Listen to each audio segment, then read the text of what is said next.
అందరికీ నమస్కారం అండి. ఈరోజు గాజువాక డీసీపీ గారు అయినటువంటి సత్యబాబు గారి ఆధ్వర్యంలో, అలాగే వారు ఇంకా ఏసీపీ గారు, సిఐ గారు అందరూ అన్ని డిపార్ట్మెంట్ పోలీస్ ఆఫీసర్లు అందరూ కూడా వారి ఆధ్వర్యంలో టీఎస్ఆర్ టీబీకేలో స్టూడెంట్స్ అందరికీ కూడా అవేర్నెస్ ఆన్ డ్రగ్ అబ్యూస్ అనే కార్యక్రమాన్ని, అంటే ముఖ్యంగా ఈ డ్రగ్స్ బారిన పడకుండా ఉండడానికి కోసం ఒక అవేర్నెస్ ప్రోగ్రాము మేము కండక్ట్ చేయడం జరిగిందండి. ఇక్కడ వారికి ఈ సందర్భంగా నేను మనస్ఫూర్తిగా అభినందనలు, ధన్యవాదాలు తెలియజేస్తున్నాను. ఎందుకంటే ఇలాంటి కార్యక్రమాలని మరెన్నో చేయాల్సినటువంటి అవసరం ఉంది. అలాగే ఈరోజు తెలుగుదేశం పార్టీ జాతీయ అధ్యక్షులు ముఖ్యమంత్రి అయినటువంటి చంద్రబాబు నాయుడు గారు, అలాగే మా హోంమంత్రి గారైనటువంటి అనిత గారు, వీళ్ళందరూ కూడా 100 రోజుల్లోనే ఈ డ్రగ్స్ని నిర్మూలించాలి, దానికి సమాజంలో అందరికీ చైతన్యపరచాలి అనే ఉద్దేశంతో మరి ఈ కార్యక్రమం చేపట్టడం జరిగిందండి. కనుక సమాజంలో పోలీస్ ఆఫీసర్తో పాటు సమాజంలో ఉన్నటువంటి ప్రతి ఒక్కరిపైన ఈ బాధ్యత ఉంది. ఎక్కడైనా సరే, ఎవరైనా సరే డ్రగ్స్ వాడుతున్నట్టుగానే ఉంటే ఆ సమాచారం దయచేసి ఇవ్వాల్సిందిగా ప్రతి ఒక్కరిని కోరుతున్నాం. అలాగే పిల్లలందరికీ మేము తెలియజేసేది, ఎక్కువ యూతే ఈ డ్రగ్స్ బారిన పడుతున్నారు. వారు ఏదో సరదా కోసం స్టార్ట్ చేసినటువంటి ఎక్కువ ఉంటుంది, లేకపోతే మానసికంగా కొంత ఇబ్బందులు పడేటువంటి పరిస్థితిలో ఈ డ్రగ్స్ బారిన పడుతున్నారు.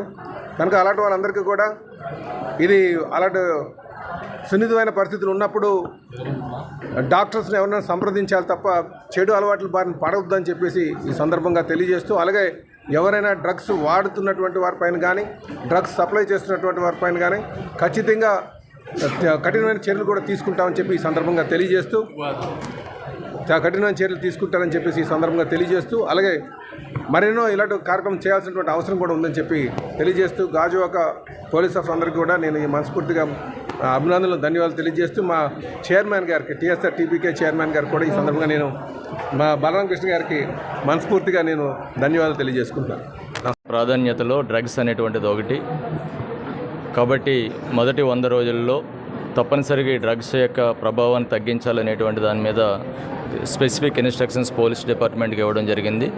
గౌరవ హోంమంత్రి గారు విశాఖపట్నం వచ్చినప్పుడు కూడా చాలా స్పెసిఫిక్గా చెప్పడం జరిగింది. దీనికి అనుగుణంగా ఒక యాక్షన్ ప్లాన్ కూడా తయారు చేయడం జరిగింది. చాలా డ్రగ్స్ తీసుకునేటువంటి ప్రాంతాలను ఐడెంటిఫై చేస్తాం. ప్రతిరోజు ఆ ప్రాంతాల్లో స్పెషల్ డ్రైవ్ నిర్వహించడం జరుగుతుంది. డ్రగ్స్ తాగే వాళ్ళని, పెడలర్స్ని, వీళ్ళందరి మీద కూడా తీసుకొచ్చి కేసులు నమోదు చేయడం జరుగుతూ ఉన్నది. అదేవిధంగా ట్రాన్స్పోర్టేషన్ అరికట్టడం కోసం ఒక చెక్ పోస్ట్ని కూడా పెందుర్తి లిమిట్స్లో దాన్ని ఏర్పాటు చేయడం జరిగింది. అంతేకాకుండా స్టూడెంట్స్కి ప్రధానంగా ఇది సమస్య ఉంది కాబట్టి స్టూడెంట్స్ అందరినీ కూడా అవగాహన కల్పించాలనేటువంటి ఉద్దేశంతో ఈరోజు ఈ టీఎస్ఆర్ టీబీకే కాలేజీలో ఈ యొక్క కార్యక్రమాన్ని ఏర్పాటు చేయడం జరిగింది. స్థానిక శాసనసభ్యులు గౌరవ పార్టీ రాష్ట్ర అధ్యక్షులు పల్లా శ్రీనివాసరావు గారి యొక్క ప్రోద్బలంతో, వారి యొక్క సలహాలు, సూచనల మేరకు ఈ కార్యక్రమాన్ని ఏర్పాటు చేసి ఈరోజు వీళ్ళందరికీ కూడా అవగాహన కల్పించడం జరిగింది. అదేవిధంగా ఈ కాలేజీలో ఒక యాంటీ డ్రగ్ కమిటీని కూడా దాన్ని ఏర్పాటు చేస్తూ ఉన్నాము. రానున్న 100 రోజుల్లో తప్పనిసరిగా ప్రభుత్వం భావిస్తున్నట్టుగా ఈ డ్రగ్ యొక్క సమస్యను చాలా వరకు తగ్గించడానికి ప్రయత్నం చేస్తాం. Thank you very much.